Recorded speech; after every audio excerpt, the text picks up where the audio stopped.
Radio Publique Africaine.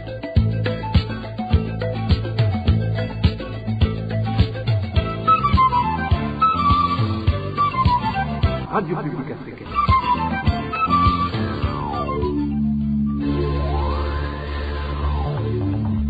Ni umwanya w'amakuru mu Kirundi. Mukaba muyashyikirizwa na Marie-Ange Irakoze.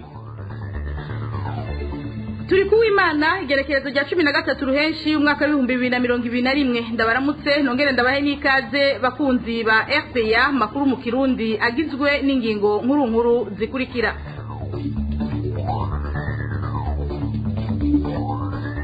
Uwa 13 ruhenshi uko umwaka utashe n'umunsi mpuzamakungu wahariwe abanyamwema.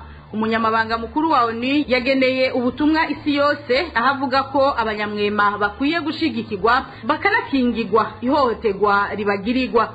Nayo mu gisata c'impunzi umuharima ku Burundi buhire uratera ivyatsi inyifato y'igipolisi c'igihugu ca Tanzania gikorera impunzi z'abarundi bahungiye mu ikambi y'Inyarugusu. Umwe mu bajejwe igisata kiraba ivy'impunzi asaba igihugu ca Tanzania gukurikiza amategeko mpuzamakungu yagenewe impunzi. Nayo mu gisata ca politike perezida Ndayishimiye Varisito asaba abagize leta yiwe kwerekana ubutunzi bafise. Ni nyuma yaho mu mwaka uheze yari yavuze ko ata muntu ashira hejuru ubutunzi bwiwe. Aya n'ayandi ni mukanya sangwa ikaze.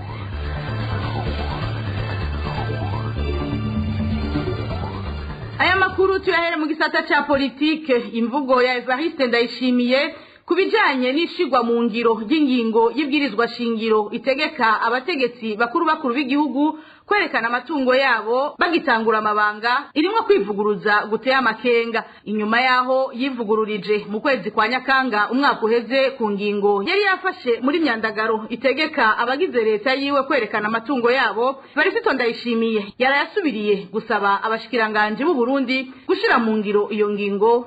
Eloge Divin Remesha Nyeri cubahiro umukuru w'igihugu yasabye abashikiranganje kumenyekanisha amatungo yabo kuko ubu impapuro zo kuzuza zabonetse muri sentare ntahinyuzwa. Iryo nijwi ry'umuvugizi wa leta y'u Burundi Prosper Ntawugwamiye yarikashikiriza itangazo ry'inama y'abashikiranganje yakoranye igenekezo rya 9 ruheshi uyu mwaka mu ntara ya Gitega. Mu kibanza cy'umukuru w'igihugu Prosper Ntawugwamiye yamenyesheje ko icari cyabujije ishigwa mu ngiro y'ingingo ya 95 y'ibwirizwa nshingiro itegeka umukuru w'igihugu na leta yiwe kwerekana amatungo yabo imbere yo kwinjira mu mabanga yabo ari uko impapuro babikorera ko zitari bwaboneke. Ivyo biruko mu gihe ariko umukuru w'igihugu Evariste Ndayishimiye yari yamenyesheje ko leta yiwe yasanze iyo ngingo idashobora kuja mu ngiro. Hari mu kiganiro yari yahaye abamenyesha makuru kwigenekezo rya 25 Nyakanga umwaka uheze aho yari kashikiriza ivyo leta yiwe yaranguye inyuma y'iminsi 100 ashikiriye ubutegetsi. Umuntu wese arafise umutahe atangurana nta numwe adafise umutahe we no mwana kivuka umutahe wiwe ndise mukamunyi muragura vyarukururana kandi wavutse utagira namba none bacakoza ngo abikuye rero ubu utwebwe mbere twasanze bidatumbereye neza aho kurumba umuhini mushasha utera amabavu ku buryo tugiye ngo tujya tuvyarire twasanze nk'umuntu ashobora kumara nk'indwi yose atarabiheza tucatangwa ruti itunga ry'umuntu n'akabanga kiwe ubu nitwaheze ikiringo zoshora uti ivyo yabivuze asubira ku ngingo yari yafashe kwigenekezo rya 23 Myandagaro umwaka uheze. Evariste Ndayishimiye nyene yari yategetse abagize leta arongoye kwerekana amatungo yabo mu kiringo kitarenga indwi zibiri. Nagira ndabasabe guhera ku munsi w'ejo mutangure gusuzuma amatungo yanyu yose mufise kugira ngo muri izo ndwi zikurikira twe twahejeje kubishira ku murongo tubishikirize abajejwe ubutungane kugira ngo ntihagire abazotugereka ko inkoni ishushe ngo hari ivyo twanyonoye kandi vyari ivyo twari dusanzwe dufise. Abatari bake rero baterwa amakenga nuko kwivuguruza ko umukuru w'igihugu inshuro zibiri zose ku ngingo imwe bakibaza ico bakiri inyuma yavyo. Evariste Ndayishimiye ari mu gukwiza umwaka ashikiriye amabanga yo kurongora Burundi yashikiriye intebe y'ubutegetsi ku wa 18 umwaka wa 2020. Iyo ngingo ya 95 ibwirizwa shingiro ikabivuga ko umukuru w'igihugu ivyegera vyiwe n'abagize leta bose bategerezwa kwerekana ubutunzi bwabo imbere ya sentare ntahinyuzwa bagitangura amabanga bakongera bakabwerekana kandi bayasozereye. Eroge Divin Remesha arakenuye reka tubandanyirize mu gisata cy'ubutunzi. uburongozi bwa Sosumo bwoba butavuga rumwe na leta y'u Burundi kubijanye n'ukunagurwa kw'iryo hinguriro. Ni mu gihe abajejwe iryo hinguriro bamaze imisi bagura ivyuma n'amamashini mashasha, leta yo ikavuga ko hataragera. Iyi nkuru tuyibaze Eric Niyonzima. Kuva mu mpera z'umwaka uheze niho ubuyobozi bw'ihinguriro Sosumo bwatangura ibikorwa vyo kunagura iryo hinguriro. Imashini 4 zo kurima, imashini 9 zo guseba ibikaju, imwe yo kugazura imigazo yaraguzwe, bongera basubiza itoti hinguriro mu kubishiramwo ivyuma bishasha bisubirira ivyari bihasanzwe. Ibikoresho bimwe vyashitse muri iryo hinguriro mu kwa 12 nyene, ibindi bikaba vyahageze mu kwezi kwa 4 guheze. Haraguzwe n'imashini itanga umuyaga nkuba Groupe Electrogene, kuko nk'uko isoko ryacu ribivuga iyo hageze sekeza yo kwimbura Sosumo itabika ikoresha umuyaga nkuba wa Regideso. Mu nama y'abashikiranganje heruka basanze bitari ngombwa ko Sosumo ibandanya yinagura, kuko ngifise ibikoresho bimara igihe bitariko birakora kubera atamwimbu. Prosper Ntagwamiye n'umunyamabanga akongera akaba n'umuvugizi wa leta. Kubijanye no kugura amamashini mashasha yo guhingura isukari, inama shikiranganje yasabye ko Sosumo yobanza kwerekana ko ifise umwimbu w'umurengera amashini hari ubu adashobora guhingura, kuko umwanya munini ayo mamashini aba yicaye. Isoko rya RP ya muri Sosumo rivuga ko ivyavuzwe n'inama y'abashikiranganje muri iyo ndwi iheze ariko juragize iryo shira hamwe. Leta ubwayo niyo yatanze uburenganzira mu kwezi kw'icenda umwaka uheze. Kubw'iryo soko leta yari yasavye Sosumo kugura amamashini yose akenewe kugira ngo yagure indimiro n'umwimbu uve kw'itoni 200,000 uje kw'itoni 30,000. Tubamenyeshe ko abatwara Sosumo muri kino gihe bari kuva mu kwezi kwa gatandatu umwaka wa 2019 bagenywe n'umuhisi Petero Nkurunziza. Mu mwaka wa 2020 basubiye kwizerwa na Evariste Ndayishimiye ngo babandanye uwo murimo batanguye ukuyemo umuyobozi ajejwe abakozi. Eric Niyonzima tugukengurukire mu buhinga bw'ivyuma batumirira amate tubandanyirize mu gisata c'imibano. Wa 13 ruhenshi n'umunsi mpuzamakungu wahariwe banyamwema. Umunyamabanga mukuru wa ONU Antonio Guterres avuga ko intambwe isigaye ikiri ndende kugira hitabweho abanyamwema hongere kandi hanagwanywe ikumigwa bakoregwa. Kurikira Antonio Guterres yasubiwemwo mu rurimi rw'ikirundi na mugenzi wacu Eloge Divin Remesha. On International Albinism Awareness Day, I reiterate my solidarity with persons with albinism. This year's theme is strengthened beyond all odds. Kuri uno munsi wahariwe abanyamwema ndasubiye kwifatanya nabo mu kwerekana ko tubashigikiye. Ikivugo cy'uno mwaka ni gukomera muri vyose. Ni ikivugo cyatowe kugira herekanwe ukungene abanyamwema bakira ibibagoye no kungene bihangana. Ni ikivugo cyatowe kandi kugira herekanwe ko nabo nyene hari ibyo bashoboye gukora kugira bagwanye ukuntu babishiramo kutariko babakumira mbere bakanabahohotera. Hampande y'izo ntambamye ku buzima bwabo hamwe no ku mutekano, abarongoye amashirahamwe aserukira abanyamwema ntako batagira ngo bafashe abamerewe nabi. Biratanga inguvu kubona abanyamwema bariko barafata ikibanza kibagenewe mu bibanza byo gufata ingingo kw'isi yose. Ivyo mbere bikaba binatuma hafatwa ingingo zifite akamaro. Aha twovuga nk'umugambi wo gufasha abanyamwema muri Afrika. Mbonereho akaryo ko gushima igikorwa cyakozwe n'umuhinga yigenga w'ishyirahamwe mpuzamakungu ONU cyerekanye n'agateka ka banyamwema. Yamara ivyo gukora biracyari vyinshi. Harakenewe inguvu na cyane mu kugwanya ubugwayi bw'abanyamwema hamwe no gutuza burundu ihohoterwa bakoregwa. Mfashe kano kanya ngo mpamagarire ibihugu byose hamwe n'imiryango y'ibihugu gukingira hamwe no kubahiriza agateka k'abanyamwema hampande yo kubafasha be no kubavuza. All nations and communities to protect and fulfill the human rights of all persons with albinism and provide necessary support and care. Ikivugo c'uno mwaka akaba ari gukomera muri vyose. Tukiri muri ico gisata nyene c'imibano mu Burundi naho nyene bifadikanije n'amakungu mu guhimbaza uwo musi. No musi ushitse abanyamwema bo mu Burundi babangamiwe na cancer y'urukoba. Ingwara imaze guhitana abarenga 16 kuva mu mwaka wa 2014. Iyi nkuru tuyibaze Eloge Kwizera.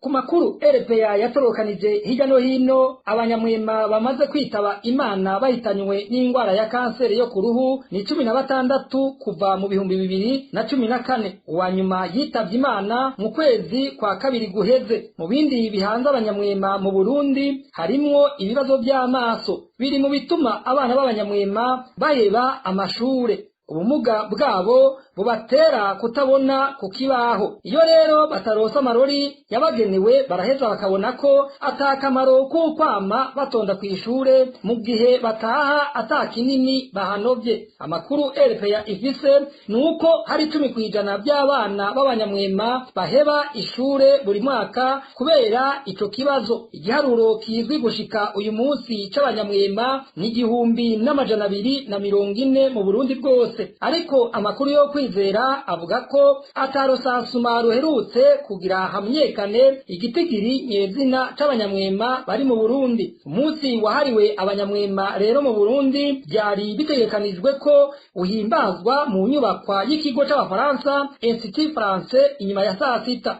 Kuri uyu munsi byari bitegekanijwe kandi ko banyamwema baronswa amavuta yo gukingira urukoba, amarori hamwe n'inkofero. Umukuru w'igisagara ca Bujumbura niwe byari byitezwe ko atera iteka ibyo birori. Erosh Kwizera arakenuye harakarusho kubijanye n'ingene abanyamwema bari basanzwe babayeho aho bahungiye mu ikambi y'impunzi ya Nakivale mu gihugu ca Uganda. Ubu bararonkejwe amashuri hafi yaho baba bakavugwa iyo banagwaye. Naho biruko abo banyamwema basaba abagira neza kubandanya babitwararika kubera ibibazo bifatiye ku bukene bicibonekeza.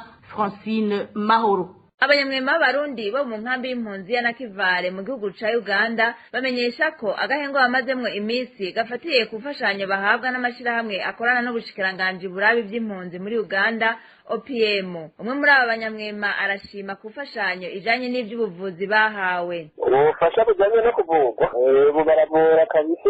Uyu muntu agiye kwa muganga isigara yimuha no kuvuga uyu abo tubona n'abo mu ntozenya mushirahamwe rya Rayiti rikorana na OPM nyene ngaha ayi bitwitaho niko niryo mbona riduha intozenya amavuta na yamari nakimwe n'amakofero yo kugira yo kwambara yo kwikinga akazuba. Naho itangwa ry'ivyigwa ryahagaze muri kino gihe aho mu ikambi y'impunzi ya Nakivale muri Uganda kubera ikiza COVID-19, banyamwema muri iyo kambi barashima ko amasomero yagwijwe. Ibyo ngo bica bibapfunyiriza urugendo. Ubu harimo agahengwe ko hari ikibazo kijanye nuko biga ku ishuri rimwe, ariko ubuye amashuri naragerageje kuyongera. Ubuye umuntu yiga hafi nta rugendo umuntu afata, urumva nyene mu bica byoroha. Ntawo kuba bucyaye ngo yase kuja ku ntozenya ku ishuri kubera ko afata intozenya urugendo rurerure cyane ku buryo muko yohava yiyumvira yuko ashobora kugira ikibazo. Habimana Kirofase aserukira abanyamwema i Nakivale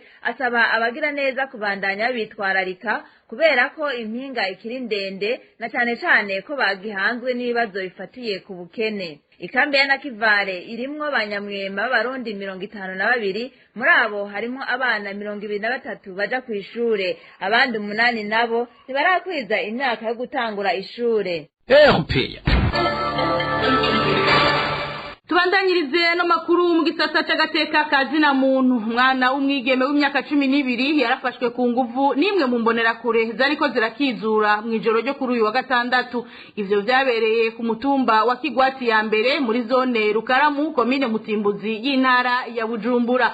Abanyagihugu basaba ko nyene gukora ico caha muri kino gihe apfungiwe mu gasho ka zone Rukaramu yohanwa hakurikijwe amategeko. Emmanuel Niyungeko. Hari nk'ingeshi isaha zine z'ijoro kuri wa gatandatu aho imbonera kure Elize batazira amatoroshi yari kirakizura ku mutumba wa Kigwati ya mbere muri zone Rukaramu komine Mutimbuzi intara ya Bujumbura iri kumwe na bagenzi we. Haheza akanya gato nk'uko amasoko yacu aho muri zone Rukaramu abimenyesha, niho uwo mugabo batazira amatoroshi w'imyaka 32 yikura mu bandi yigirwa hirya ukwa wenyene. Ashitse kwibarabara rya gatandatu niho yahura n'umwana w'umukobwa w'imyaka 12 yari asohotse mu nzi wabo. Uwo mwana kubgayo makuru nyene yari asize nyina wiwe iwe aryamye na riryango amaze igihe kitari gito akitswe n'amagara. Amaze kumubona Elize batazira amatoroshi yaciye amukangisha igiti kibaje bwa nkoho yari afise, acagira ko amubwira ko yihenze agashingura ikirenge aca amurasa. Mu nyuma rero nk'uko amakuru dufise abandanya bivuga, yambonera kure ngo yaciye ija ku rugi yugarana bari mu nzu aho uyu mwana asanzwe aba, maze acategekwa gupfukama. Imbere yo kumushurashuza ku nguvu, Elize batazira amatoroshi ngo yabanje kumufuka igitambara ku munwa kugira ngo ntabashe gukoma induru. Iyo mbonera kure ihejeje gukorera ayo mahano uwo mwana yaciye yihutira gusanga bagenzi we aho yari yabasize, ariko umwana nawe acashira urushi ku munwa. Bugingo induru ibaye nyinshi, izo mbonera kure zariko zirakizura zaragiye gutabara, mbere na nyene gukora ico caha ajamwo nk'uko womengo nta cigeze. Niho rero Jean Claude Ntahondereye ajejwe umutekano muri ako gace yabaze uyo mwana igituma akoma induru, aca mwishura ko ahejeje gushurashuzwa ku nguvu na matoroshi. Mu gitondo cyo kuri uyu w'Imana iyo mbonera kure yafashwe n'inyamiramabi ikijanwa mu gasho ka zone Rukaramu. Abanyagihugu bo muri iyo zone basaba ko amategeko yokora. Iyo mbonera kure Elize batazira amatoroshi mu bisanzwe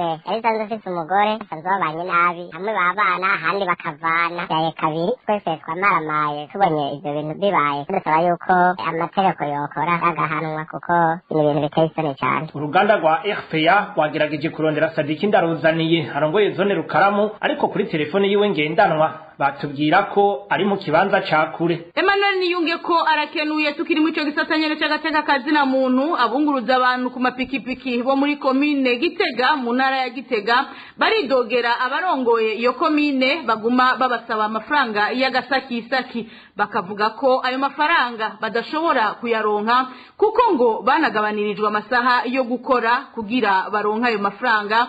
Dani Claire iratwumva.